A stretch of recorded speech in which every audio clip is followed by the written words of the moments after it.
Hey, one more video today. I want to talk about effectively making changes. Um, I started uh, having to go to AA, and I went to inpatient treatment one time for 28 days a couple years ago. And all of the methods for affecting change as far as addiction goes and other behaviors and that go with it, they're kind of dated in my opinion, and they can be effective, but you've got to stay with it. I mean, you can't ever let your foot off the gas, and I think that's why the rate of recidivism, if you're using that phrase in terms of like relapse, is so high, because it's just so difficult to change those patterns when all you're doing is repetition. So I started. My mom was a psych nurse, by the way, with her master's degree, and she grew up in like a really physically, sexually, emotionally, every kind of abuse in her household. And she found Christianity, and then went to the army and got her nursing degree, and ended up getting really interested in psych, and um, working with people with different mental maladies, and drug and alcohol addiction. And I was inundated with a lot of this as a kid, and I remember her just being so um, sad all the time. She'd have these victories at work where someone maybe made a breakthrough, but a lot of times it was just seeing the same people over and over again, and watching 20 years of their life go by, and nothing ever changed. And she was so worried about that for me. Well, here I am, and I've got alcoholism on both sides of the family, like real heavy. My real father was kind of a big deal electrician when he was young, owned his own company, and blah blah blah. And ended up getting drunk and fucking it up somehow, and now his parents are dead, and he's in his like 70s, and he's a fucking loser as far as I know. And like, God bless him, man. I wish that he wasn't. I feel sorry for him. He was never there for me as a kid, so we don't know each other. But from what I understand, it sounds like he just couldn't ever get past those problem behaviors, and I'm on the cusp of being that exact same way. So I started doing some research, and I found a couple of doctors, famous doctors, and I've been watching their videos.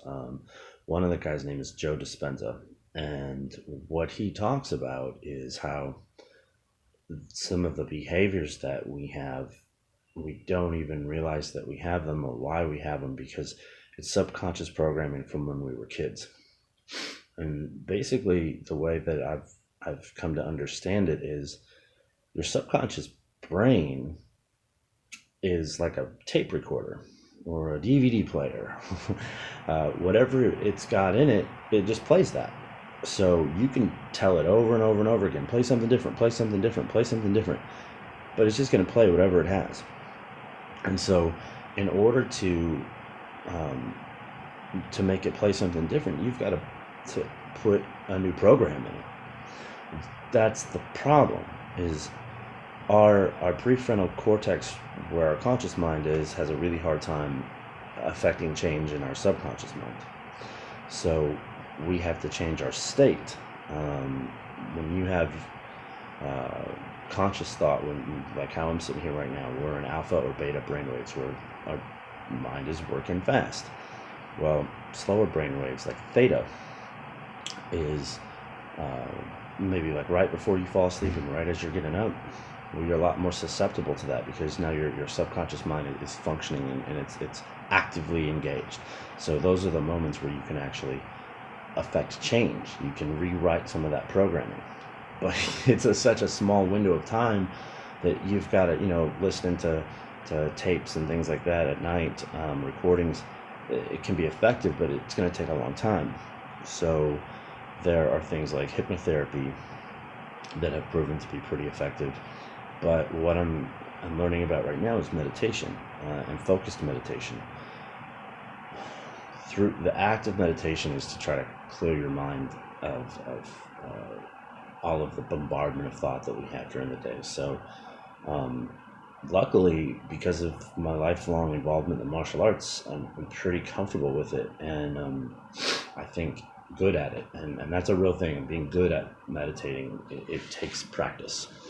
um, it takes some discipline to be able to tell your body to shut up, sit still, um, because a lot of times we're running around doing stuff just because our body's running the show more than our mind.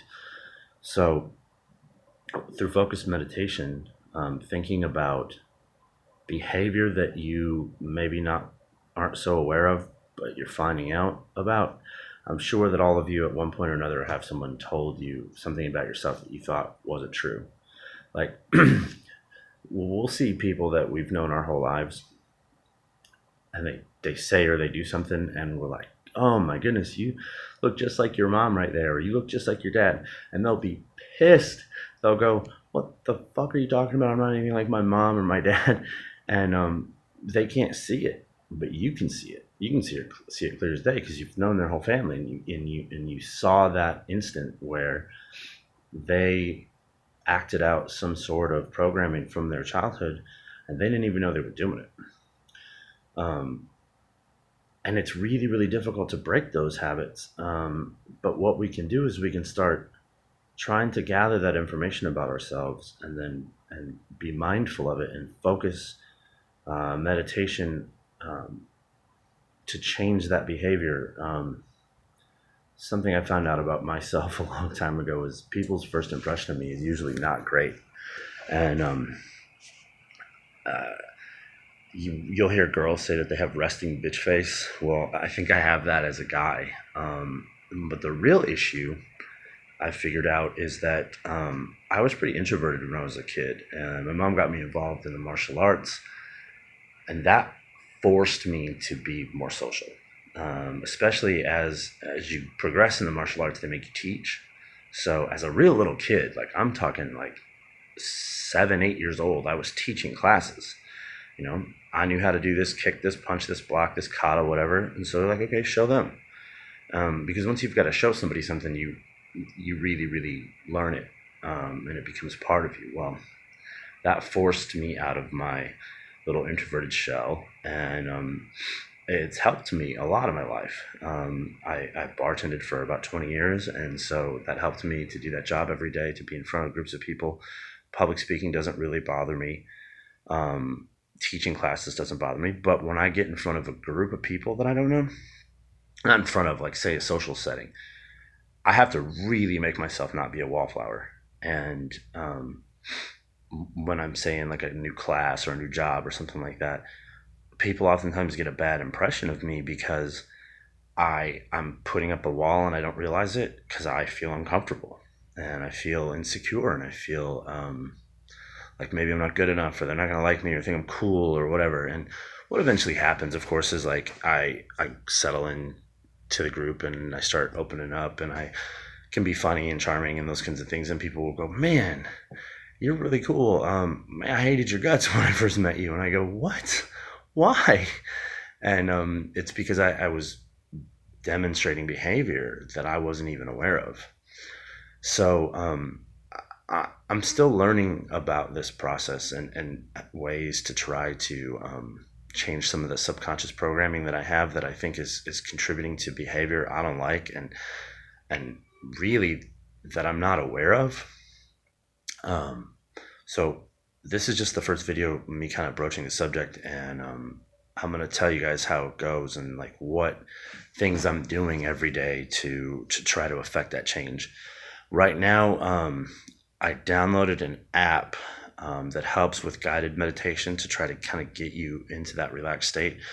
Like I said, I've already got a pretty good handle on it, but with my unstable living situation right now, having the headphones to put in, and something to kind of walk you through that state of relaxation, I think is going to be a big help for me. So I started that today, and I'm going to tell you guys, I guess, how and if I believe any changes are taking place. I know it's going to be a slow and arduous process, but hopefully some good things can come out of it, and I'll pass on anything that I think is cool, and I'll put links to stuff that I think is neat. Um, okay, well that's it. I hope everybody has a great day. Bye.